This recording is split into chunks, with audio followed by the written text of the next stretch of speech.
ini juga ini kan yang berkembang. Wah, ini tadi masalah duit dan sebagainya.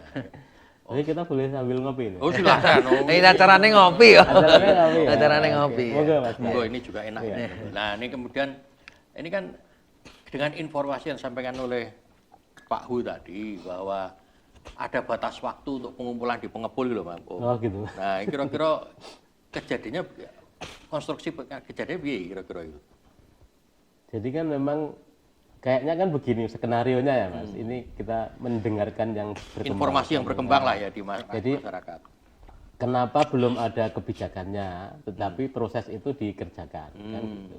Karena desainnya itu katanya adalah nek wis do setor kabeh, engko kemudian aturannya digawe kan gitu. Aturannya digawe, tentokno tanggale, Tentokno bulane tanggale kira-kira gitu. pendaftaran.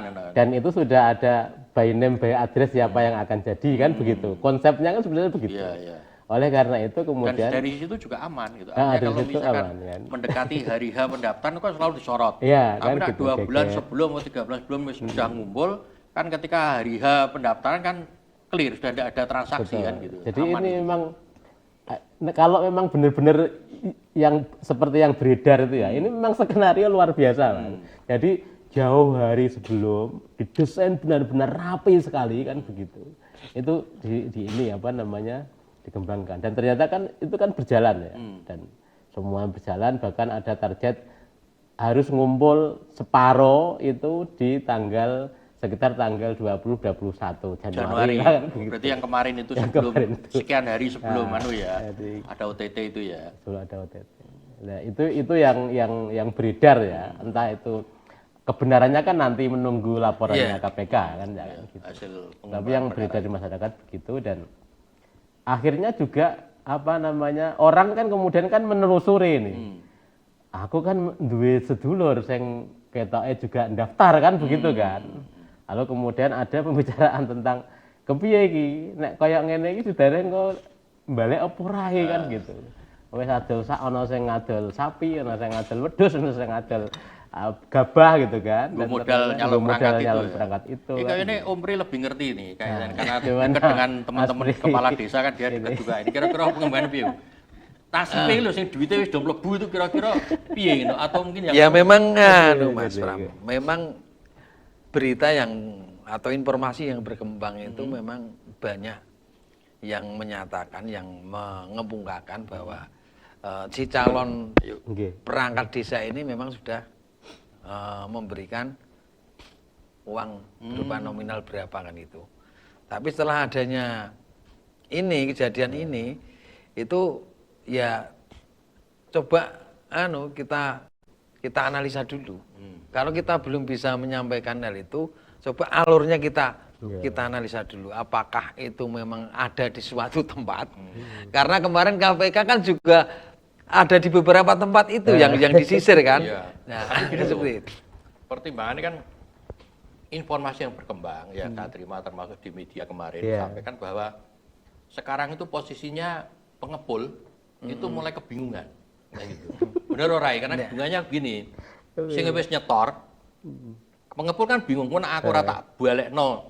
Aku ketut diangkut KPK. Kan, gitu ya. Tapi kalau tak balekno ya cepet harusnya segera tak baliknya cepet-cepet gitu loh. Kira-kira Nah, sebelum itu Mas, kita ngomong pengepul. Sebetulnya apakah ada hubungannya dengan yang kemarin dipanggil itu yang informasinya di luar tim 8 itu atau gimana? Tim 8 Kalau yang kita kepala desa itu. kalau kita ngomong soal pengepul, apakah pengepul ini juga terlibat dengan yang dipanggil kemarin itu, yang di Polres itu, apa memang di luar itu?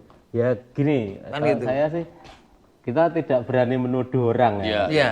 Tetapi saya itu kan kebetulan Dugaan di gitu, kampung, dugaan di ya, desa karena ya. kan ini informasi Saya berkembang. di desa itu saya punya kawan yang dia itu beberapa kali ngomong dengan saya kepengen nyalon, kepengen nyalon. Iya. gitu kan. Lalu terakhir itu saya ketemu sama Pak Leknya.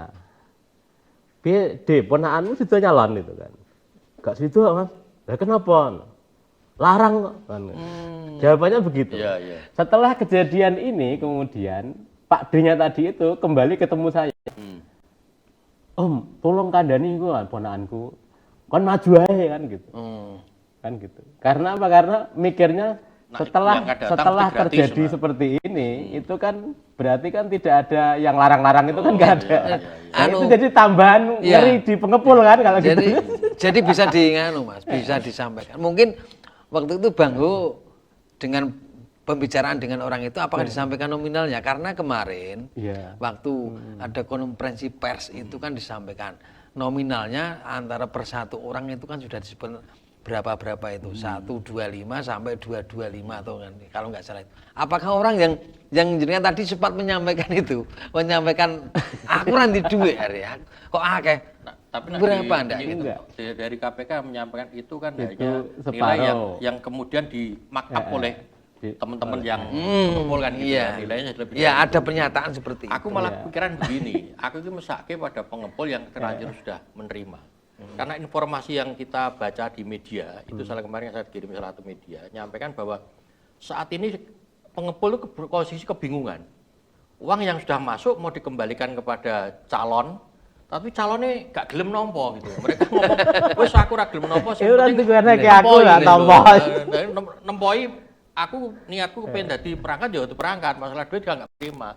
Gitu Ini kan ya? repot, iya. Berarti orang yang sudah ndokoke duit itu Gak gelem dibalekno dan duit. dan membebani bahwa saya harus Harus jadi wong aku wis kadung bayar hitungan itu. Ini yang kemarin di KR ya, di media KR Data Rakyat itu ada kejadian seperti itu. Nah, ini kan ya menarik juga gitu kan. Tapi ya mesake pengepul lah. Tapi rada melompat soal tarif yang ditanyakan jenengan tadi, Mas. Itu dia tidak bilang soal berapa tarifnya, tapi saya tanya, kok larang itu kowe duit piro? Anu enggak, ponakanku itu cuma punya uang 300. Cuma itu ya. cuma 300. Jadi maksud saya itu bahwa dia punya 300 itu tidak punya nyali untuk nyalon. Artinya kan berarti kan Yang punya nyali kan lebih dari itu. ya maksud saya begitu. Itu gitu. setingkat untuk sekdes Setingkat apa untuk enggak, perangkat? perangkat desa. Perangkat biasa, Iya, ya. perangkat biasa, Gitu bukan ya. sekdes. Itu yang saya dengarkan langsung ya. Ini obrolan langsung, pengakuan langsung dari orang yang akhirnya menarik diri untuk tidak nyalon gara-gara cuma punya 300. Itu sebelum ada kejadian OTT, Mas Pram. Ya, terus kemudian ini. Kemarin kan KPK muter dulan-dulan ke beberapa tokoh-tokoh yang dinilai mungkin ada sangkut pautnya. Termasuk juga dulani rumah, kantor itu kan dari atau mungkin kemarin ada koperasi dan sebagainya. Kira-kira nasibnya seperti apa ya kira-kira dari mereka yang didulani itu? Ada nggak memang apa gambaran bahwa mereka itu terlibat di kasus ini? Artinya kalau gambaran kita kan menduga-duga, Mas. Tapi ketika nanti sudah ada informasi dari hasil penyidikan yang dilakukan oleh KPK, orang-orang yang sudah diundang tadi mestinya kan disampaikan bahwa ini keterlibatan ini sampai sejauh ini. Ada pendalaman. Ya, ada pendalaman. Sehingga apa yang dipikirkan, apa yang ditanya-tanyakan masyarakat ini, jawabnya nanti ya setelah ada itu ada pernyataan resmi dari institusi yang terkait, dalam hal ini adalah KPK. Ini ada hubungannya dengan money laundry, Raul? Karena kan orang berbicara kalau biasanya kalau ada dalam jumlah uang banyak itu kan ada money laundry. Kok sampai kemudian KPK kemarin datangi salah satu lembaga keuangan itu kan? Ada nggak curigaan money laundry dari kasus ini? Atau mungkin ada kasus lain gitu? Nah, kalau melihat seperti itu wajar saja lah kalau orang ini punya dugaan itu ada money laundry, itu wajar, Mas, karena dari perhitungan tadi itu kan sampai puluhan miliar ya kalau dia akumulasi semua, perkiraannya kan seperti itu. Kalau memang ada pemikiran dari warga atau obrolan-obrolan di warung itu mengarah ke money laundry, ya wajar-wajar saja bisa terjadi seperti itu kan gitu. Dan banyak orang membangun asumsi ya. Ada yang punya asumsi begini. Aja koperasi gue sing nalangi kan gitu. Jadi misalkan sejumlah calon diorganisir oleh orang gitu kan. Lalu kemudian karena ada target tanggal 21 harus setor separuh misalkan. Lalu kemudian dia belum punya gitu kan. Lalu kemudian disepakati wes tak talang sih gitu. itu juga ada asumsi seperti itu di yang beredar di publik ya. Makanya kemudian ya saya yakin bahwa kalau didatangin itu berarti ada hubungannya. KPK Ada nggak kecurigaan lah ya. Nah, KPK nggak mungkin buang-buang waktu di Pati lah. Nah, mangan sego gandul ya tak kira kan ya wis biasa mereka kan dan kayak gitu. Jadi saya yakin bahwa mereka tidak ingin buang-buang waktu juga ketika mendatangi tempat yang tidak ada hubungannya dengan kasus yang sedang dianalisis kayak gitu. Ya, tinggal nanti buktinya Tinggal bagaimana buktinya kan gitu. apakah Karena memang kalau kita lihat kemarin kan ada keterangan dari direktur koperasi dan lawyernya itu. Yang ini kita bicara yang di koperasi karena mungkin mengaitkan dengan money laundry atau keterkaitan dengan lembaga keuangan ini gitu ya. Jadi kemarin kan menyampaikan bahwa data yang dibawa itu tidak ada uang yang dibawa. Kemudian yang dibawa itu hanya dokumen yang terkait dengan peminjam dan transaksi lah. Dia menyampaikan bahwa di dalam penggeledahan itu dan juga bukti orang-orang yang diperkirakan terlibat di dalam perkara perangkat desa ini tidak ada satupun yang melakukan transaksi di koperasi itu. Dan saya kira juga tinggal kita lihat nanti hasilnya. Tapi kalau misalkan memang itu ada ditemukan bukti itu, ya mau pasti dan yakin akan juga menyeret lembaga keuangan ini. Tapi kalau memang tidak ada dan itu memang tidak terbukti, ya saya kira mereka bisa lolos kan gitu kan intinya. Ya memang KPK ini kan memberikan ruang kepada masyarakat Pati untuk berimajinasi ya ini kan gitu.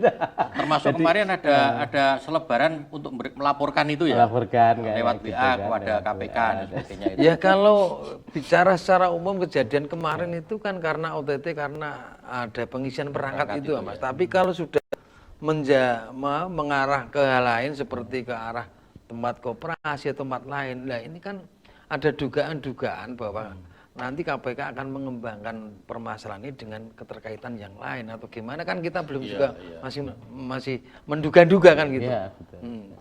Mungkin nggak kira-kira KPK itu setelah ini atau mungkin bersamaan sekaligus untuk narik-narik perkara proyek gitu misalkan gitu di Pati, karena biasanya kalau terkait dengan KPK atau kejaksaan yang nilai besar itu kan ada proyek ya, permainan di proyek itu kan.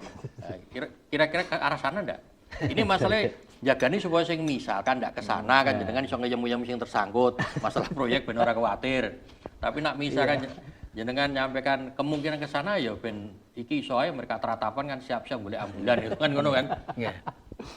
Kalau kemungkinan itu kita kan kalau bicara kemungkinan, di dunia ini kan penuh kemungkinan juga, Mas, ya. Artinya kemungkinan itu bisa terjadi. Kalau kita mengatakan mungkin nggak itu KPK melakukan pengembangan di dalam permasalahan lain, ya nanti kita lihat saja nanti hasilnya, endingnya KPK ini dari hasil pemanggilan itu keterangan itu mengarah nggak kalian? Gitu. Saya kira KPK pasti fokus ya, artinya bahwa dia akan beresin urusan yang perangkat desa dulu ya. Karena ini kan juga ada dia kan punya target waktu juga kan, sampai 20 hari kerja itu kan urusannya kan harus laporannya harus beres dan lain sebagainya kayak gitu. Terutama yang berhubungan dengan Pak Bupati ya gitu. Dan sampai hari ini kan belum ada keputusan yang final juga kan soal status yang tersangkanya ini itu bagaimana kan?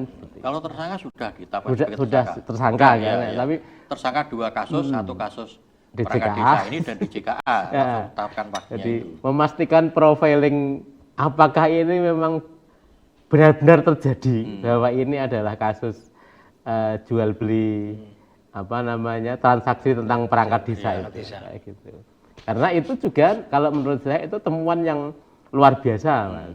Jadi KPK menemukan proses seperti itu di tingkat desa yang dan biasanya luput dari pengawasan. Biasanya luput dari penegak hukum ya. Pengawasan penegak hukum. Lawang polisi sama Cikson ngenok Pati ora ngerti kok tiba kan ngerti. Gitu ya. Itu karena kan sekarang itu kan tipis perbedaannya antara orang ngerti karena orang wani. Oh kan? Gitu ya. Iya. Terus kemudian gini, kemarin saya juga ada beberapa semacam keinginan masyarakat Pati gitu ya. Nek iso KPK aja mulai-mulai sik liyane garu isan-isan lho. Bener gak iki?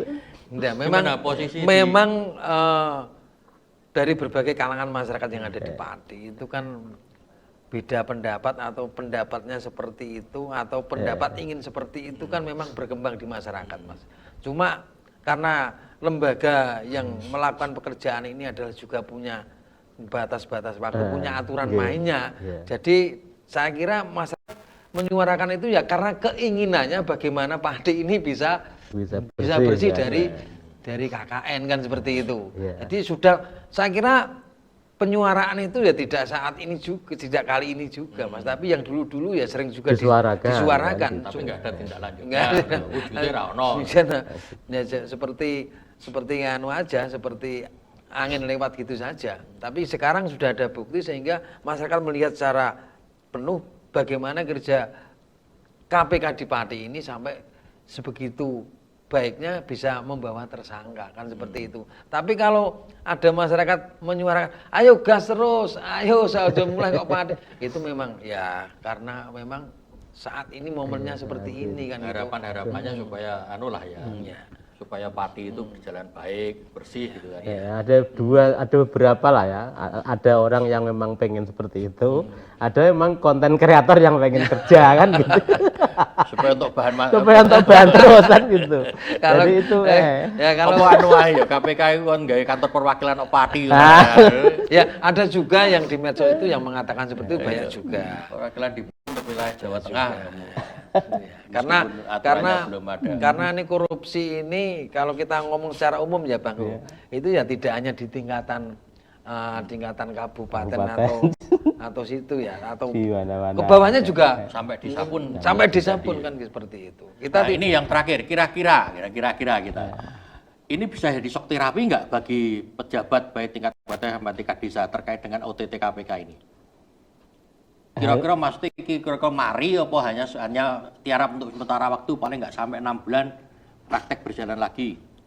Kalau bicara soal normatif ya harusnya bisa. Tetapi pengalaman saya bahwa ingatan orang itu terbatas, Mas. Enggak.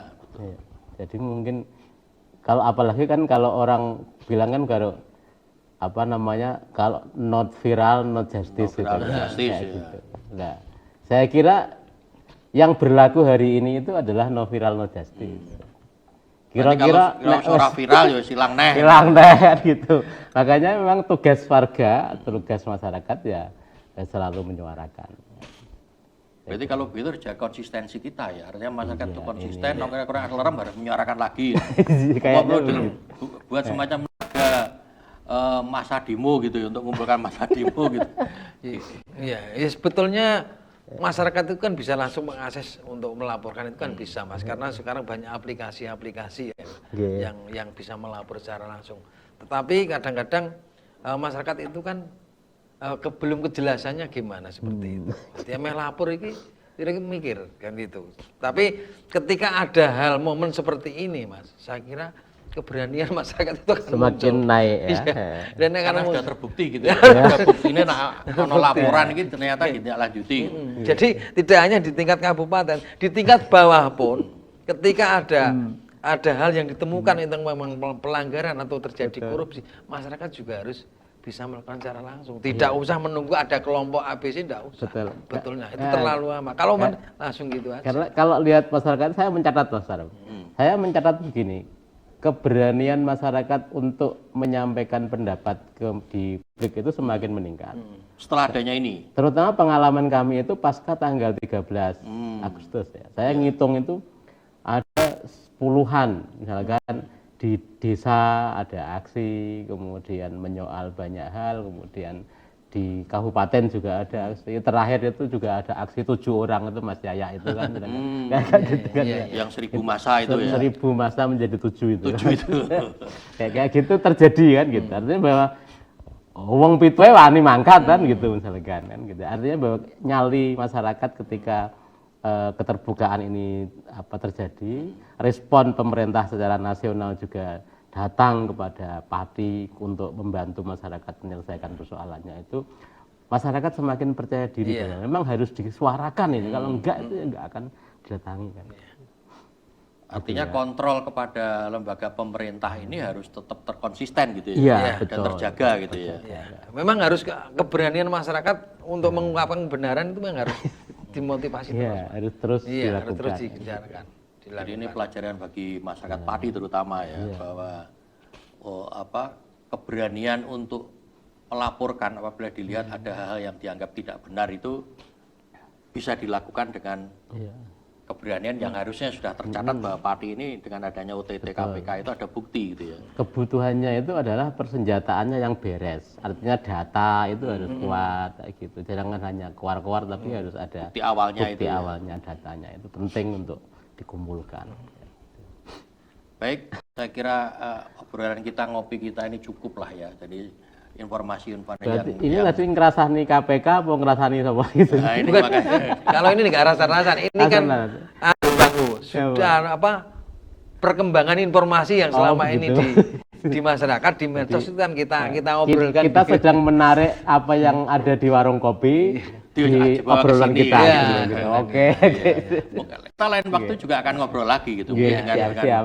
materi yang lain. Apakah nanti misalkan ada perkembangan baru terkait dengan OTT KPK hari ini, karena KPK katanya kan sampai minggu ini. Iya. Siapa tahu minggu depan ada perkembangan baru, ada kejadian baru, ada informasi baru, kita angkat lagi kita ngobrol lagi Siap. supaya setidaknya informasi ini sampai ke masyarakat. Siap. Dan tentunya yang paling utama adalah kita berharap bahwa dengan OTT KPK ini menjadi pelajaran berharga bagi rakyat maupun bagi pejabat gitu kan. Pejabat supaya hati-hati karena saat ini kekhawatiran paniknya itu mungkin akan hilang setelah KPK pulang dari Pati. Saat ini mungkin kita mau telepon atau hubungi pejabat itu ya mereka tiarap semua. Nah, suara menemoni gitu. Tapi kalau nanti KPK sudah pulang, kemudian juga situasi sudah mulai lerem, saya kira kok bisa kembali normal. Tapi harapan kita, apapun hasilnya dari OTT KPK ini, setidaknya ini menjadi pelajaran berharga bagi rakyat bahwa kita punya keberanian dan kita harus berani untuk menyampaikan hal yang kira-kira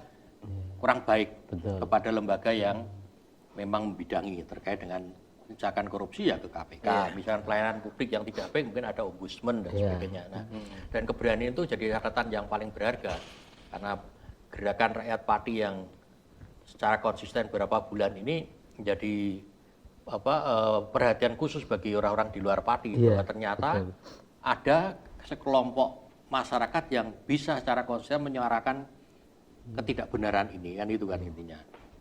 Tapi kita berharap tidak terulang lagi apa yang namanya OTT KPK di Kabupaten Pati dan juga tidak terulang ada tindakan-tindakan yang kurang memasyarakat atau merakyat dari pejabat-pejabat di Kabupaten Pati. Nah, harapan kita juga PLT Bupati yang sekarang ini Mas Chandra bisa Bupati yang lebih baik. Ngayomi rakyat kan itu yang utama.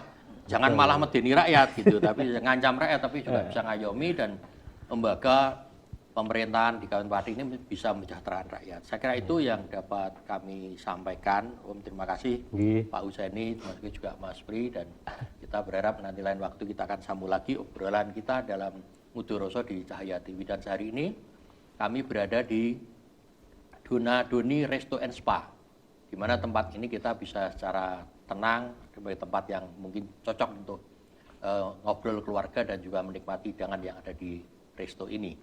Sekian, terima kasih. Saya Pramudia dan bersama dengan Pak Husaini dan juga Mas Pri menyampaikan salam dan assalamualaikum warahmatullahi wabarakatuh. Salam Pramudia. Waalaikumsalam.